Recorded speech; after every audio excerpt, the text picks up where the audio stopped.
दोस्तों नमस्कार। जनहित का एक नया विषय लेकर फिर हाजिर हैं आपके बीच दो साथी पत्रकार नीरज श्रीवास्तव और राजवर्धन बलदुआ के साथ। दोस्तों आज का हमारा जो विषय है वो ये है, निजी स्कूलों का हर साल पाठ्यक्रम में बदलाव क्यों हो जाता है। थोड़ा ही बदलाव होता है, 2-3 पुस्तक हर क्लास में चेंज कर दी जाती हैं और जो पुरानी पुस्तक जो पहली कक्षा का विद्यार्थी होता है वो दूसरी कक्षा में प्रवेश करता है। अगर दूसरी कक्षा का विद्यार्थी चाहे कि वो अपनी जो पुस्तक है वो पुराने विद्यार्थी को दे दे जो उससे पहले की क्लास में चल रहा है, तो उसको वो नहीं दे सकता। क्यों? क्योंकि दोनों दो दो या तीन पुस्तक चेंज हो जाती, पाठ्यक्रम में बदलाव कर दिया जाता है और एनसीईआरटी की पुस्तक निजी स्कूल क्यों नहीं चलाते। इसी मुद्दे पर आज बात करेंगे दो साथी पत्रकार राजवर्धन बलदुआ और नीरज श्रीवास्तव हैं। पहला सवाल नीरज श्रीवास्तव जी से। नीरज श्रीवास्तव जी, क्या लगता है निजी स्कूलों में शिक्षा माफिया का कब्जा? बिल्कुल कब्जा है। शिक्षा माफिया और स्थानीय स्तर पर स्टेशनरी संचालक और स्कूल संचालक ये सब मिलकर इस तरीके का घालमेल प्रारंभ कर देते हैं। पहली कक्षा का बच्चा जब एडमिशन लेने जाता है तो उसको सर्वप्रथम 5 से 6 हजार का बोझ लाद दिया जाता है और उसके बाद स्थिति ये बनती है कि एक निश्चित स्कूल दुकानदार से किताबें खरीदनी पड़ती है, कापियां खरीदनी पड़ती है। उनकी बाजार कीमत जो आमतौर पे जो सस्ती कीमती मिल सकती है वो, लेकिन एक निश्चित दुकानदार से लेने पर उन्हें दोगुनी से तिगुनी राशि भुगतनी पड़ती है।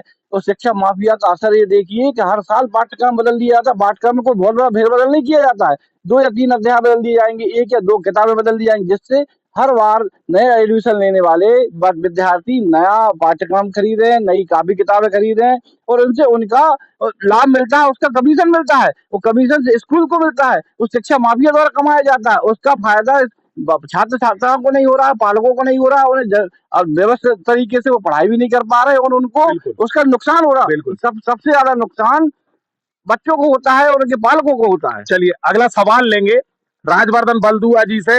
राजवर्धन जी, मेरा सीधा सवाल आपसे और बहुत सटीक विश्लेषण चाहता हूं कि मोबाइल का नया वर्जन आने में 1.5 साल लग जाता है, लेकिन हर साल शिक्षा का जो नया वर्जन है किताबों का, वो हर साल नया वर्जन अपडेट होकर आ जाता है। 2 पुस्तक चेंज कर दी जाती, पाठ्यक्रम में इस तरीके से बदलाव हो जाता है।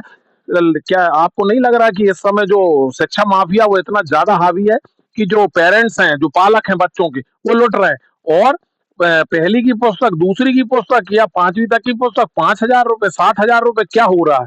क्या क्या क्या शिक्षा माफिया इतना ज्यादा हावी हो गया गवर्नमेंट पर?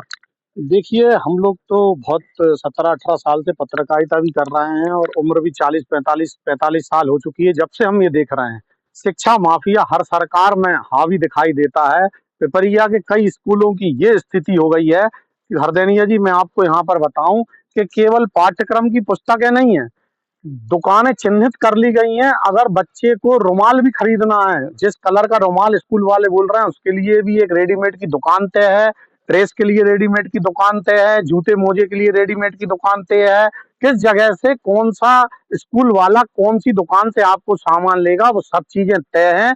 पाठ्यक्रम की यदि यहाँ बात करें तो कई सरकारें, कई नेता, कई जनप्रतिनिधि, आप हर चुनाव में सबका आप मैनिफेस्टो उठा के देख लीजिए, वे शिक्षा को सरल बनाने की, शिक्षा को सस्ता बनाने की बात तो करते हैं, लेकिन आज तक किसी भी सरकार ने इसके ऊपर काम नहीं किया है। एनसीईआरटी की किताबें केंद्र सरकार छपवाती है, सीबीएसई की बोर्ड में चलती हैं, मध्य प्रदेश पाठ्य पुस्तक निगम भी अपनी किताबें छपवाता है, वो बोर्ड में की परीक्षाओं में एमपी बोर्ड की स्कूलों में चलती हैं। लेकिन आप इन स्कूलों का दौरा करके देखेंगे तो आपको दिखेगा कि दिल्ली के प्रकाशक की किताबें, हैदराबाद के प्रकाशक की किताबें हैं, ये किताबें। और सबसे बड़ी बात तो इसमें आप देखिए, 5 या 6 पन्ने की किताब होगी पर 600 रुपए की, 700 रुपए की, 800 रुपए की ग्लेज्ड पेपर पे छाप देते हैं। KG1, नर्सरी, KG2, LKG, इनकी आप किताबें उठा के देख लेंगे तो 600 रुपए की, 700 रुपए की, 800 रुपए की किताबें, 4 पन्ने की, 5 पन्ने की। एनसीईआरटी किताबें क्यों नहीं चला रहे हैं आप? क्यों? आपको जो वहां से समझौता मिली है या आपको जो यहाँ पे मान्यता मिली है वो सीबीएसई से मिली है, आपको मान्यता मिली है एमपी बोर्ड से मिली है, तो इन सीबीएसई और एमपी बोर्ड में बैठे हुए अधिकारी और उनके जो रेगुलेटरी अथॉरिटी में बैठे हुए जनप्रतिनिधि ये क्या कर रहे हैं, ये क्यों नहीं देख रहे हैं? और सबसे बड़ी बात है, आप और हम और श्रीवास्तव जी तीनों जनों ने एक दूसरे की आगे की कक्षाओं की किताबें लेकर के हमने कई बार पढ़ा है। कोई पाठ्यक्रम हमारे जमाने में नहीं बदलाया करता था। मैं खुद महेश कॉन्वेंट जैसे स्कूल में पढ़ा हुआ हूँ, वहां पर भी कोई पाठ्यक्रम नहीं बदलाया करता था। लेकिन यदि आज हम जाकर के देखेंगे तो गांव के छोटा निजी स्कूल अपना पाठ्यक्रम बदल देता है। अगले बच्चा बेचारा जब किताब संभाल के रखता है, कई लोग तो परीक्षा के समय बच्चों से किताब लेने के लिए जाते हैं, आपकी बेटे किताब दे दीजिएगा, लेकिन जब पाठ्यक्रम शुरू होता है पता लगी आपको किताब दूसरी लेनी पड़ रही है। अगला सवाल लूंगा, नीरज भाई क्या लगता है मध्य प्रदेश सरकार को निजी स्कूलों पर बहुत सख्ती करने की आवश्यकता है जिससे पेरेंट्स पर अतिरिक्त भार ना आए? और जब अगर आपने सीबीएसई की मान्यता लेकर रखी है तो फिर सीबीएसई की जो किताबें हैं, एनसीईआरटी की किताबें हैं, वो चलना चाहिए, प्राइवेट राइटर की किताब फिर निजी स्कूल में नहीं चलना चाहिए? बिल्कुल है, लेकिन कमीशन खोरी का खेल इतना हावी है, शिक्षा माफिया अपने कमीशन कमाने के लिए सरकार के किसी नियम को मानने को तैयार नहीं है, और सरकारें नेता भी बेबस नजर आ रहे हैं, वो ये लागू नहीं करवा पा रहे। जैसा कि बंटी भाई ने बोला है कि भाई ये मैनिफेस्टो में कहते हैं कि हम शिक्षा को सरल बनाए, शिक्षा को सरल नहीं बनाया जा रहा है। जब शासकीय स्कूलों में आपको फ्री मुफ्त शिक्षा मिल रही है तो वहाँ पढ़ाया नहीं जा रहा है, और जब प्राइवेट स्कूलों में बच्चे अच्छी शिक्षा के लिए पेरेंट्स भेजते हैं तो वहाँ पे उनको एक मुर्गा मिल जाता है कि साहब इसको कितना काट सकते हैं, साल भर काटेंगे और हर तरीके से इसका दोहन करेंगे। अगला सवाल लूंगा, राजवर्धन जी, पिछले बीते साल में देखने में आया कि जो जबलपुर कलेक्टर थे उनने बहुत अच्छी पहल करते हुए और वहां जो 5 और 6 हजार की जो पुस्तकें आ रही थी वो उनने 700 और 800 रुपए में दिलाने का काम किया, और उस उनकी जो पहल थी उस पहल को पूरे प्रदेश में सराहा गया। और शिक्षा विभाग में और शिक्षा मंत्री उदय प्रताप सिंह ने भी उस पहल को सराहा कि जबलपुर कलेक्टर ने जो काम किया था। तो क्या लगता है कि जबलपुर कलेक्टर जैसी पूरे प्रदेश के कलेक्टरों को सख्ती करने की आवश्यकता? बिल्कुल, पूरे कलेक्टर जो आईएएस बहुत मेहनत से बनते हैं, उनको मालूम है कि पढ़ाई की क्या कीमत है। इन लोगों को आगे आना चाहिए, क्योंकि जनप्रतिनिधियों की इच्छा शक्ति तो यहाँ खत्म होती दिखाई दे रही है। प्रशासनिक इच्छा शक्ति से ही इस चीज को जीता जा सकता है। जबलपुर कलेक्टर राय सक्सेना जी ने ऐसा करा था कि मेला लगवाया था, इंडोर स्टेडियम में एक मेला लगा था, वहीं से आपको ड्रेस मिलेगी निजी स्कूल की, उस ड्रेस की कीमत भी तय करी थी। निजी स्कूल की जो बुक थी उसका पूरा पाठ्यक्रम की भी उन्होंने पैसे तय करे थे कि आप इससे ज्यादा पैसे नहीं ले सकते हैं। और एक और बात मैं आपको बता दूं, जबलपुर कलेक्टर ने ऐसे कई शिक्षा माफियाओं के खिलाफ, स्कूल संचालकों के खिलाफ एफआईआर दर्ज करी थी, जिन्होंने एक ही सत्र में 300-300% फीस बढ़वाई थी। एक अकेला जबलपुर का मामला है कि उस आदमी ने, उस कलेक्टर ने उस बढ़ी हुई फीस को वापस कराया था। मैं कहता हूं उसको मॉडल बनाया जाना चाहिए, वो जो सक्सेना जी हैं उनको शिक्षा विभाग में बिठाया जाना चाहिए। और एक बात यहाँ कहूंगा, निजी स्कूल की जो मनमानी है वो कैसे चलती है। हर स्कूल में आपको पालक शिक्षक संघ का गठन करना अनिवार्य है। सरकार कहती है पालक शिक्षक संघ का गठन होना चाहिए, लेकिन पिपरिया के निजी स्कूल बताएं अपने ब्लैक बोर्ड पे, अपने बोर्ड पे लिखे पालक शिक्षक संघ का अध्यक्ष कौन है, सचिव कौन है और कौन उसके सदस्य है। कब पालक शिक्षक संघ के सदस्यों की बैठक होती, कागजों में ये लोग बैठक कर लेते हैं, कागजों में ये लोग फीस बढ़ाने की सहमति प्रदान कर देते हैं, 2-4 अपने ही स्कूल के स्टाफ के पालकों को, शिक्षकों को बैठा करके ये सब कुछ कर लेते हैं।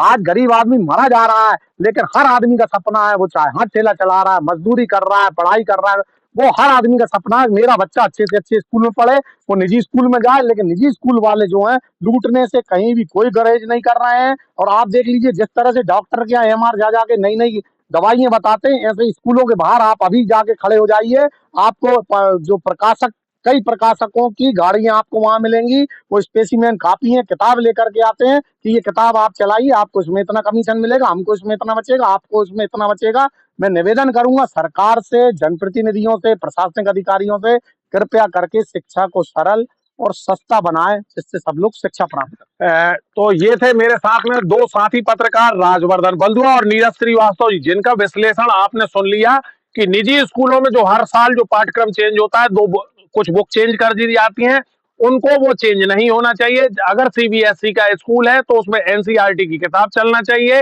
निजी स्कूल में, और अगर एमपी बोर्ड से मान्यता ली है तो एमपी बोर्ड के राइटर की ही पुस्तक उसमें स्कूल में चलना चाहिए। मध्य प्रदेश की सरकार काफी संवेदनशील सरकार है, मोहन यादव काफी अच्छा कार्य कर रहे हैं, जो हमारे जो शिक्षा मंत्री हैं राव उदय प्रताप सिंह, वो काफी संवेदनशील मंत्री हैं। तो मंत्री जी से भी हमारी पॉडकास्ट के माध्यम से यही मांग है कि जो निजी स्कूलों की मनमानी रोकिए। अगर वो सीबीएसई स्कूल है तो उसमें एनसीईआरटी की किताबों को अनिवार्य कराइए, चाहे वो छोटी ही क्लास क्यों ना हो, उसमें छोटी क्लास में प्राइवेट राइटर की बुक ना चलने दीजिए और पालकों को लुटने से बचाइए। इस पॉडकास्ट को अप्रैल में फिर हम आपके सामने फिर आपके समक्ष लेके आएंगे। तब तक के लिए हमें दीजिए इजाजत। तब तक के लिए नमस्कार।